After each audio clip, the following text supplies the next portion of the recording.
Welcome back to the podcast with Paiton and Evelyn. 2023 edition. Woo! 2023 we edition. made it to 2023. 2023 edition. The gears are churning. They rolling. We getting back into it. Bringing content, recording content, putting posts out, making sure you guys are engaged with us. We just want to come back fresh, new look, new everything, New vibe. As you can see, everything is new. You know, make sure you check our bio on our Instagram. Look at our new link tree. Yes, that we have put up there. Paiton said, "You know what? I think it's time we do something different." She said, "It's time we revamp. Right? We were dead. Now we're alive. It was sad. We're back from the dead. Now we're back from the dead. Back from the Walking Dead. We're back from the Walking Dead. But yeah, it looks great. We're trying something new. We just want to keep you guys interested, engaged. Reach a new level for the new year. Yes. So let us know if you guys are liking the new look, what you think about it. Yes, the new vibes. Mm-hmm. We're trying to entertain y'all.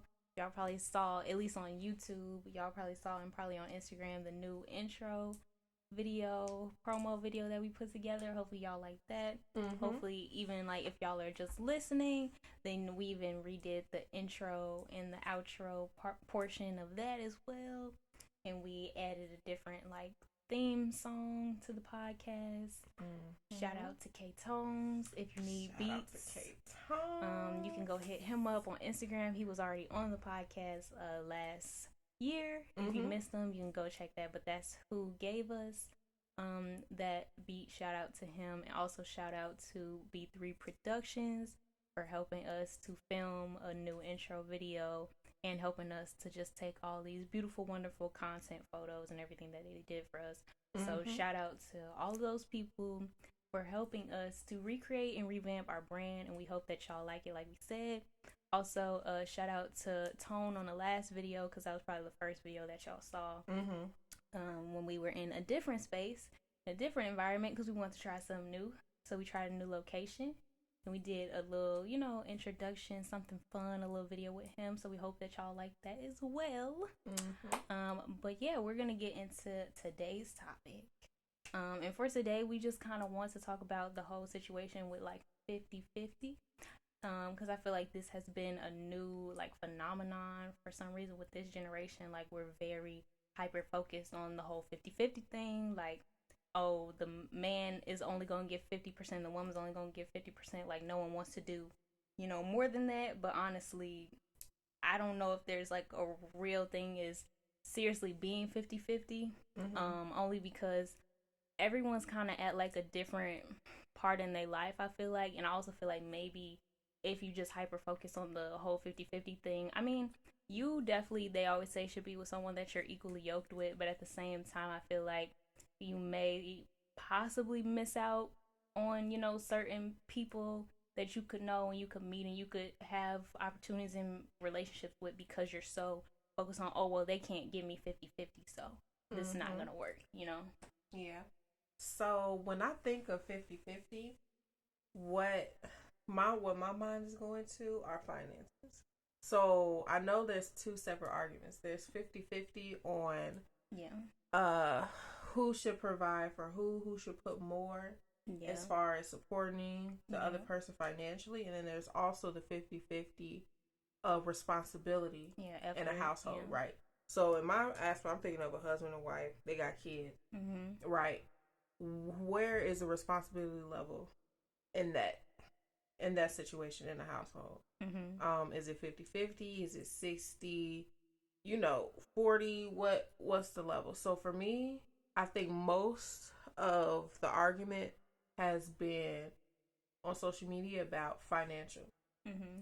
So if you are with a man as a feminine woman, right? Mm-hmm. Should you expect your man to be financially, a financial provider in all aspects, right?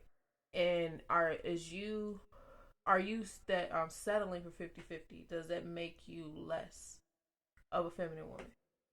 because you are settling for 50-50 or choosing 50-50 and not letting a man provide for you financially.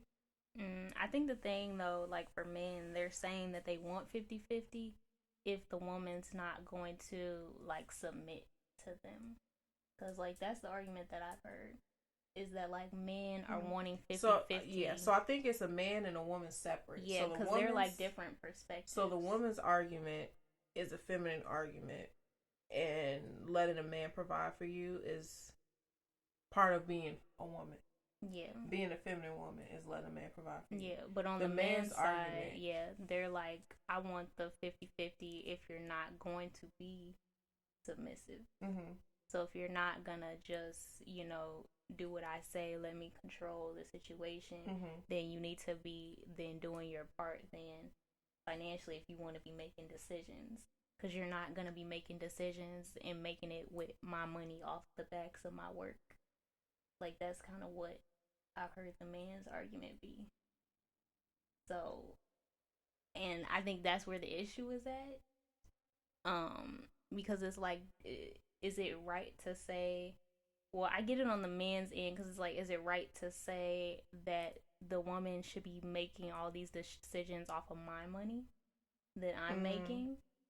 And she's not doing any type of, like, you know, type of work at an actual job, but she wants to delegate the money and say, like, oh, I need this much for this, or I need that much for that, or I want this bag, or I want to go on this vacation. Like, should she be allowed to just delegate where stuff is going, but she not making the money?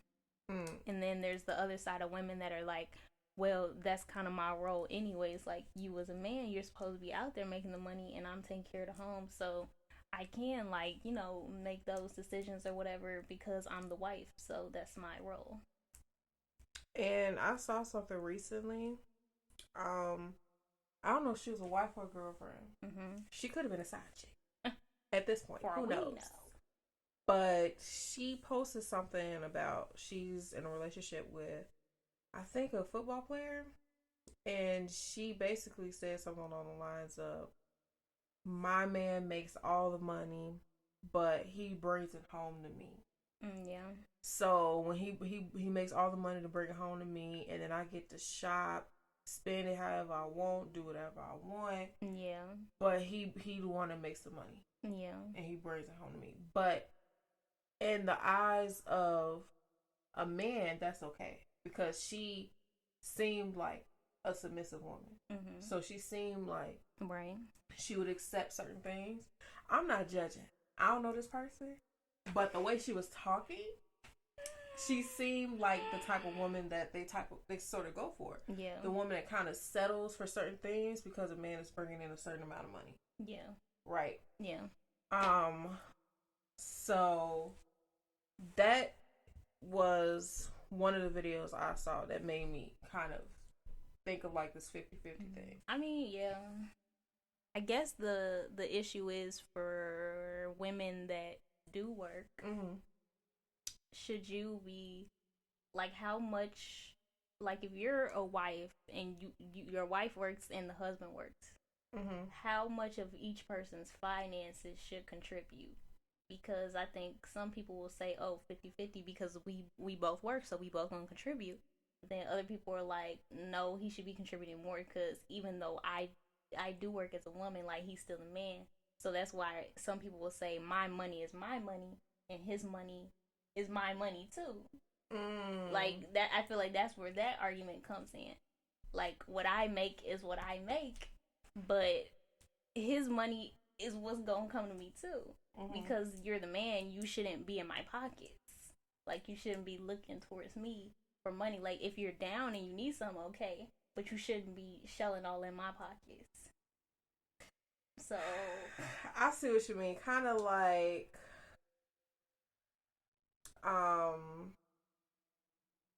actually, I don't. Okay, so in a woman's perspective, a man is bringing home money, right? But say he makes more money than a woman. Or it don't even have to be more, it could be the same. Yeah. And the woman is choosing how she wants to, you know, disperse her funds. Mm-hmm. But the man, when he brings money, he has to think of, well, I need to pay the bills. This first. I need to do this first. I need to do that, and then whatever's left, is what I can do for myself. And the disbursement of bills and stuff also includes, if you're married, spending on the wife, going on dates, right?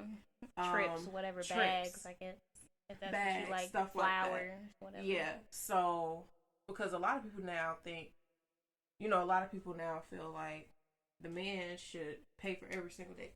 Yeah. Every single date y'all go on, the man should pay. I don't think that's true if you're probably like a husband and wife. I think then I feel like that dynamic changes. Yeah, I feel like in the dating when phase, you're a husband and wife, then it's both, because it's like y'all both committed to each other, so it's fine. Mm-hmm. Because now it's not like a courting situation where he has to I don't know. But then the argument for the man is, well, men have it harder because now they have to spend more money, right, on women. And then say if the relationship don't work out. Now you done spent a year or 2 years with spending money on somebody where it didn't work out. Yeah. I mean, I can never relate to that because for me it was never about money. It's more about experiences. Mm-hmm. So, like, for me, when I'm, like, looking to see what somebody can do, it's more like, are you listening to me in the things that I like? So, like, if I say to you, oh, yeah, I haven't been bowling in a long time. I really like to go bowling. Mm-hmm. And then you do something for us to go bowling. Like, bowling is not expensive. Mm-hmm. So, to me, it's kind of like, if you don't have money to go, get $9 to rent bowling shoes, and maybe spend $25 on 2 games. Mm-hmm. I don't know if we even need to be talking. It's no disrespect, but I feel like that's the budget where I'm at. Yeah. Like that's good enough for me. Mm-hmm. Like, I'm not asking for you to take me, to Ruth Chris Steakhouse or nothing like that. So if I can't even get bowling, to me it's kind of like, what are you doing? Yeah. And it's like, are you even ready? Cheap? Or it's like, are you even ready at this point in your life to date? Because when you think about it, that's not a lot. It's not. Like, to take somebody bowling, I don't want to say it's bare minimum, because to me that's not bare minimum, but that's not nothing to wild out about. Yeah. Families, people take their kids boat, so that's why I'm saying, like, it's affordable. Yeah, I was just about to say, what happens when you have children and they want to go out to the aquarium or, stuff like that. You have to really dish out money. Like, you need to, like, you could even go to the movies and just do, $5 Tuesday, like, whatever. Mm-hmm. I even think the movies had, like, a deal for a little bit where it was like, you paid $20 and they would give you a pass for 4 movies every Sunday. So that means that maybe you need to buy the $20 passes at the movies to go take your girl every Sunday to movies, because you can do 4 movies. Like, that's better than nothing. Like, you gotta find ways. I think that's what the issue is. I'm playing devil's advocate. Well, I will say that's cool, but what if you're in a situation?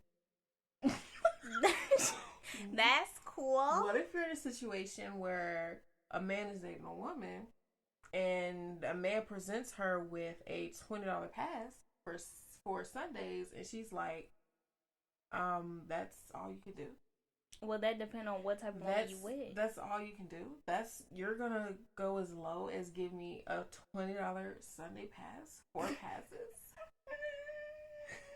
So sometimes you have women that it depends on what type of woman you're with. To them, a person showing them, courting them, is being as lavish. That's why you gotta know what type of woman. Men need to get them the right type of woman that they know will be in the range of what they can afford. Mm-hmm. That's what I feel like. Point blank in the story. Don't be, I want to talk to her because she a baddie. You can't afford her. Like, that's just the end of the story. And then don't get mad because, she want this, she want that, she want this, she want that. she asking for too much, bro. She trying to take all my money. She trying to get all my money, bro.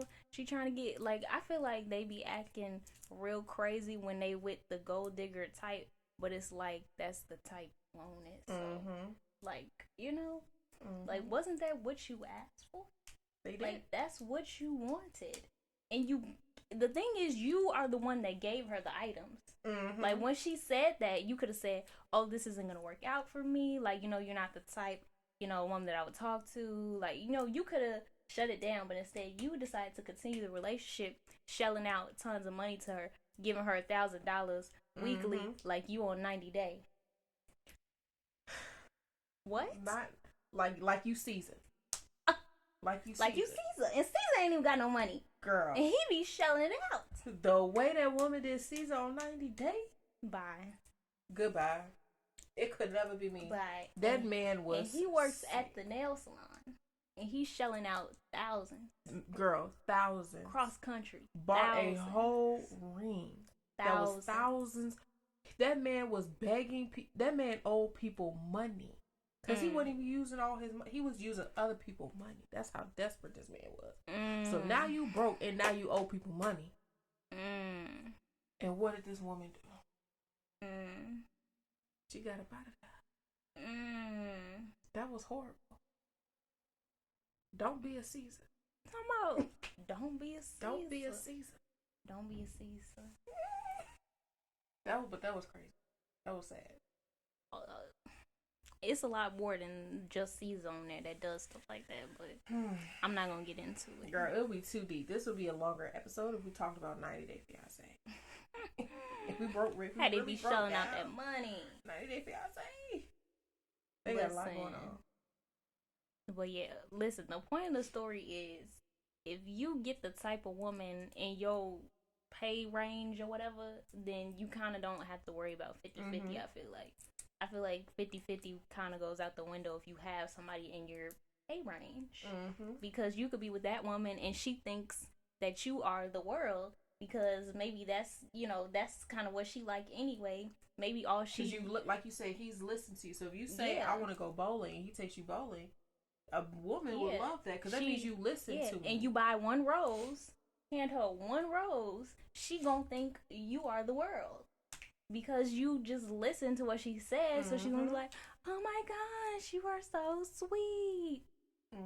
Like, but if you have a woman that asks you for, you know, floor seats at the basketball game, then that's what that woman wants. So you gotta listen to what she said. And then she want dinner at Foco de Chao.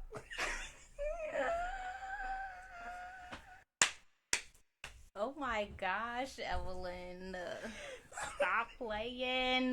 Talk about Foco de Chao. Foco de Chao. She want dinner there after the 4 seats. And that ain't even the worst it could get. She could ask for steak 48. No, steak 48. We still gotta go there. I just They said it was good. They said it was good. I get it. Steak 48. Who wants to take a steak 48? Yes. Get your man take you steak 48. Hey. Listen, I'm just saying. And, you know, there's nothing wrong with one of those things. Yeah. You could, you know what I'm saying? You could plan a day. You could say, you know what? Maybe we can't go in January. But maybe we could plan to go in June. Maybe there'll be something we do for Valentine's. Maybe there's something we do for your birthday. It'll be the birthday surprise. Something for Christmas. Whatever. Something for Christmas. Other than that, we're going to have to do what we got to do. But something special could be set aside for a specific time. Yeah. Where you both know you'd be comfortable with shelling that out. Yeah. And even, well... Let's get off, I guess, the topic of finance because we kind of talked about that a lot. So even on the part of like 50-50, I guess, as far as like actual home stuff goes, I feel like most men, of course, are going to say like women need to be doing the majority of the homework, which I don't think is a problem. But what I do think is a problem of you thinking that you can be a 50% dad if you have kids. Yes. I think that's the issue because I think that men will try to lump in parenting with housework and I don't agree with that. If you want me to do the housework like laundry, you know, cook and clean up, that's fine.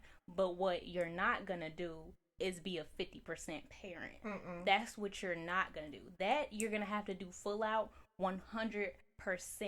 That's not a game to me. I can do cooking, whatever, but you going to be 100% parent and hang out with your kids, talk to your kids, play with your kids, whatever, take them to their games, whatever you got to do.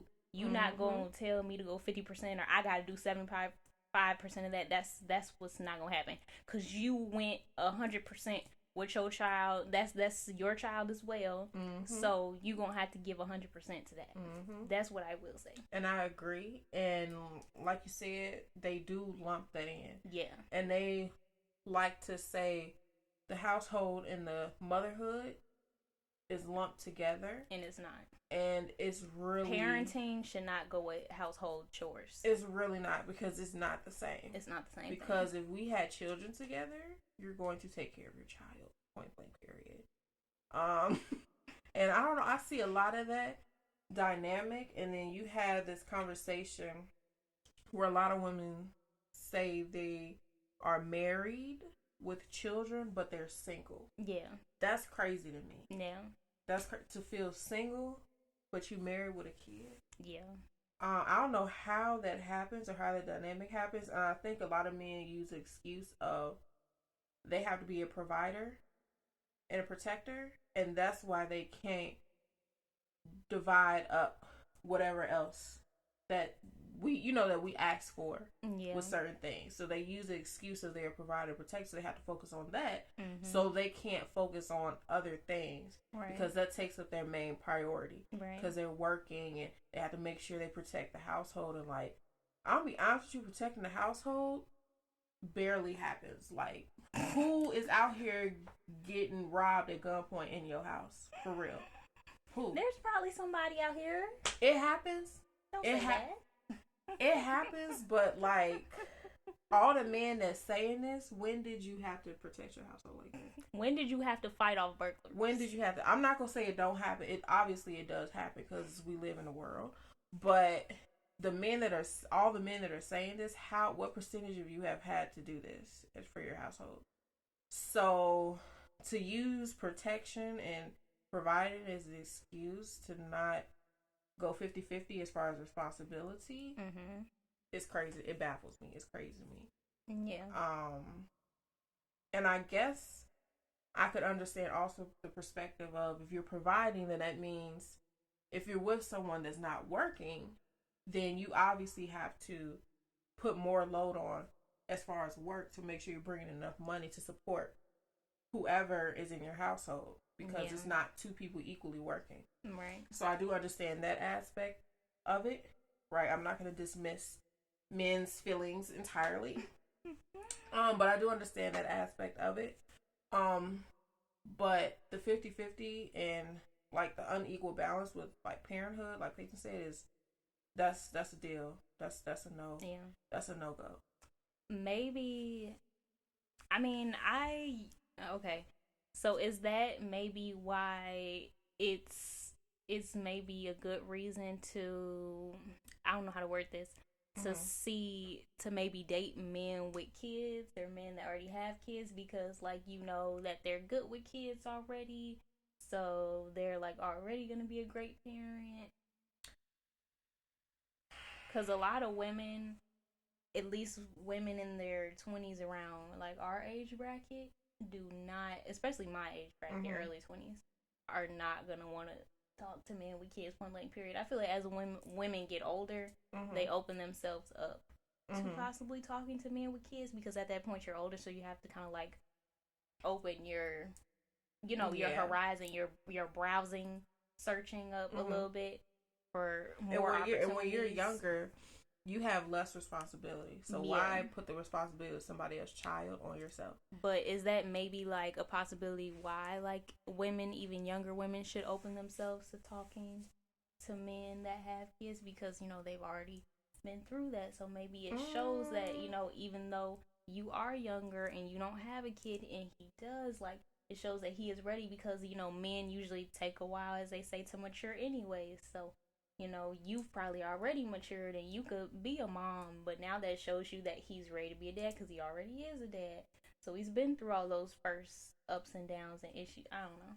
I'm just playing the other side, the other role. I feel like it depends because you could also have women who have children that aren't fully like in that motherly role. You know what I'm saying? So they still themselves have to learn, you know what I'm saying, how to do certain things. They may not want to let go of certain things before they had children. So you do have women that go through that as well.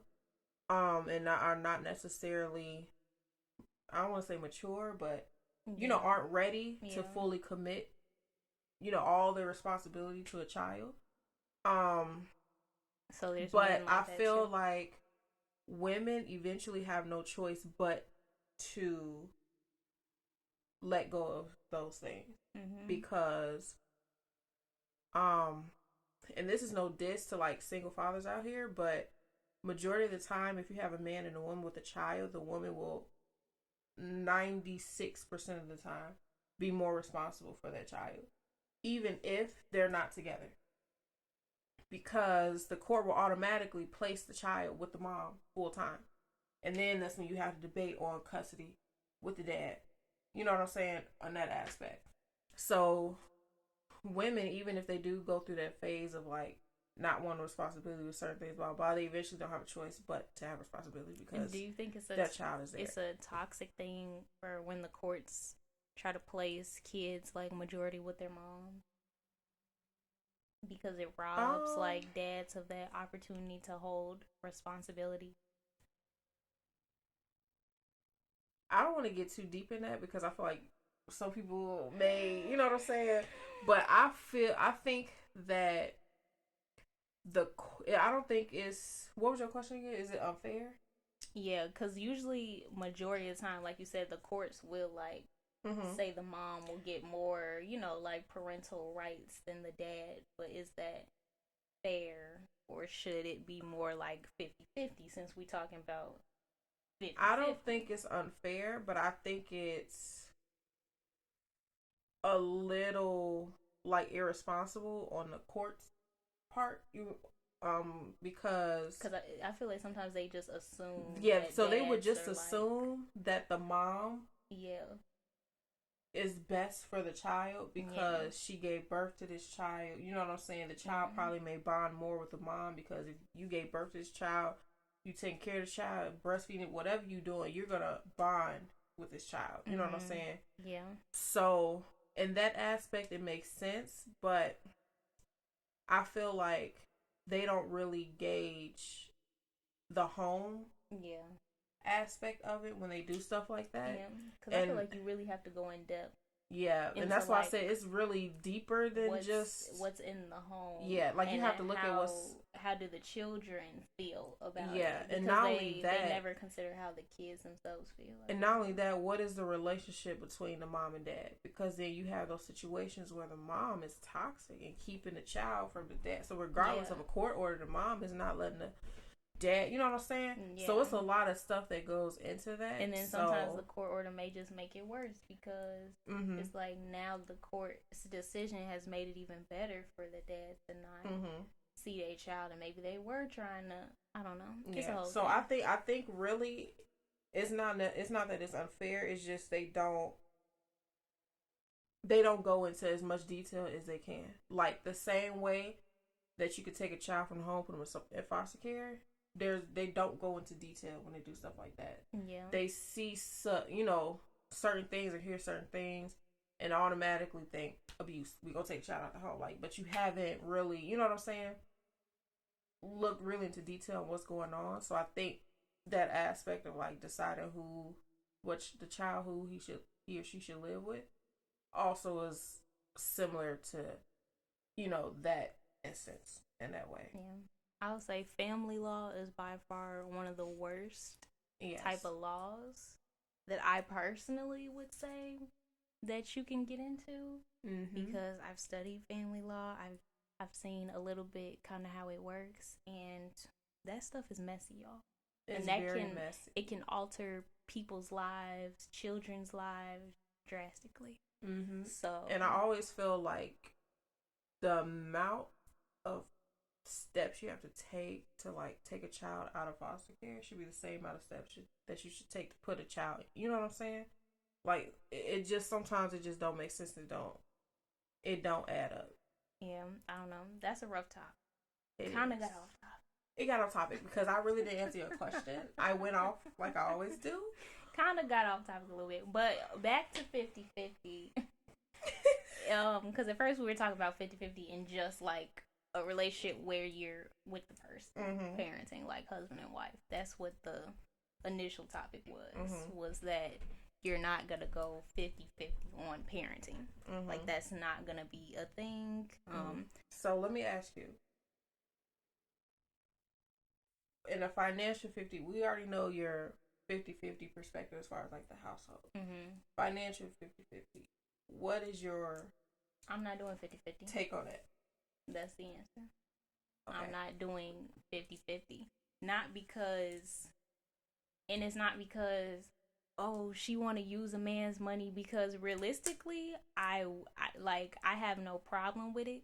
But as I grew as a woman and learned more about my own self. Listening is available on Spotify, Apple, Amazon, and YouTube. Don't forget to leave a positive review, subscribe, and follow. For more content, follow us on Instagram at Champagne Chanel Pod. We appreciate the support. Catch you in our next episode. Bye.